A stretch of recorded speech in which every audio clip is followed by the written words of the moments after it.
बिस्मिल्लाहिर्रहमानिर्रहीम। अस्सलाम वालेकुम मेरी यूट्यूबर फैमिली, कैसे हैं आप सब। उम्मीद है कि आप सब खैर आफियत से होंगे और आप लोगों की ईद भी बहुत अच्छे से गुजरी होगी इंशाअल्लाह। आज ईद का सेकंड डे और मैं ये आप बना रही हूँ बीफ कढ़ाई जो है, और ये बहुत जल्द बनने वाली है। और आप ये देखें, मैं शुरू करती हूँ बिस्मिल्लाहिर्रहमानिर्रहीम। तो मेरे पास ये अनियन मैंने लिए हैं, ये 2 बड़े साइज़ के हैं। इनको रफली मैंने ना स्लाइस कर लिए हैं, और 2 टेबल स्पून जिंजर गार्लिक भर कर मैंने ये इसके अंदर डाले हैं फ्रेशली कूट के। और ये 4 टमाटर थे, इनको मैंने ना अच्छे से मतलब वॉश किया और फिर इसको मैंने क्यूब की शक्ल में ऐसे काट लिया है। और ये 1 टेबल स्पून गरम मसाला है, दही और दही है, ये तकरीबन 4 से 5 चम्मच जो है दही की भी इस्तेमाल होंगी है। और ये ग्रीन कोरिएंडर है, जिंजर है, और ये 4 ग्रीन चिली है। और ये मैंने ना 2-3 जो है मैंने रफली चॉप कर ली हैं। और ये हाफ़ टी स्पून सॉल्ट है, 1.5 टेबल स्पून जो है वो पिसा हुआ धनिया है, और इस जगह पे आप कुटा हुआ यूज़ कर सकते हैं।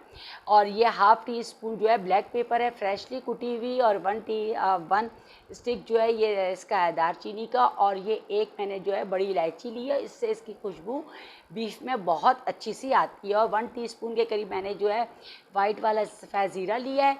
और ये 1 टीस्पून जो है हल्दी है, और 1 टेबल स्पून जो है ये रेड चिली पाउडर है।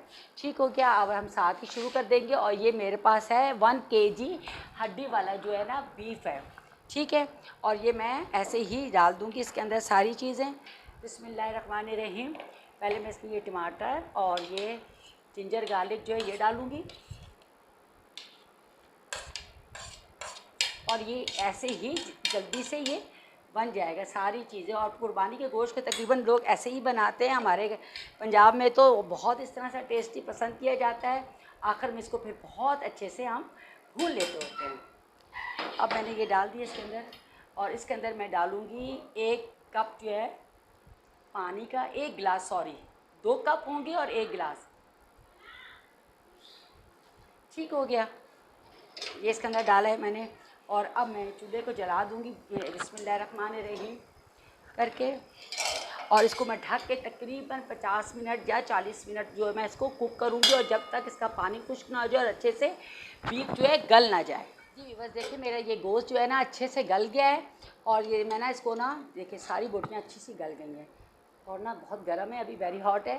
तो मैं अभी इस स्टेज पे आके चूल्हा मैंने इसलिए स्लो कर दिया क्योंकि मैं इसके अंदर अभी दही की एडिशन करूँगी। तो अब मैं इसमें दही डालूँगी बिस्मिल्लाहिर्रहमानिर्रहीम। मैंने तकरीबन 1 2 3 4 और ये 6 टेबल स्पून ना मैंने इसके अंदर ये भर के डाले हैं दही के, और इसको मैं मिक्स करूँगी बिस्मिल्लाहिर्रहमानिर्रहीम।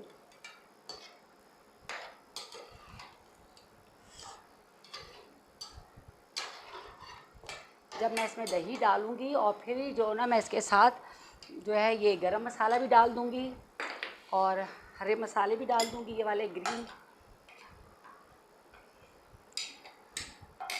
और इसके अंदर ये कुकिंग ऑयल भी। तो अब मैं इसको ना तकरीबन 5 से 7 मिनट के लिए ना फुल आंच पे अब मैं इसको फ्राई करूँगी, ताकि ये अच्छे से जो है कुक भी हो जाए, और थोड़ा सा दही का पानी भी खुश्क हो जाए, और ये अच्छा से इसमें जो है ना ऑयल छूट जाएगा। तो मैं फिर ना आपको डिश आउट करके दिखाऊंगी इंशाल्लाह। जी व्यूअर्स, मैंने आपको ये बीफ कढ़ाई देखे आपको दिखा दी है, और अब आप देखें कितना ज़बरदस्त इसके अंदर ग्रेवी भी है। आप इसे नान के साथ खा सकते हैं, ताफ्तान, शीरमाल के साथ, तंदूरी रोटी के साथ, जिसके साथ आपका दिल चाहे सर्व करें। और ये ना बहुत ही अच्छा, बहुत ही टेस्टी बना है। और मेरे प्यारे प्यारे व्यूअर्स, प्लीज़ मेरे ना वीडियो को आप ना पूरा देखा करें, और सब्सक्राइब करना भी ना भूलिएगा, लाइक और शेयर भी किया करें। लाइक आपके कम होते जा रहे हैं, प्लीज़ आप लाइक भी किया करें। आपका कुछ नहीं जाता, बस हमारा हौसला बढ़ जाता है और हमारी मेहनत वसूल हो जाती है। तो नेक्स्ट वीडियो तक के लिए अल्लाह।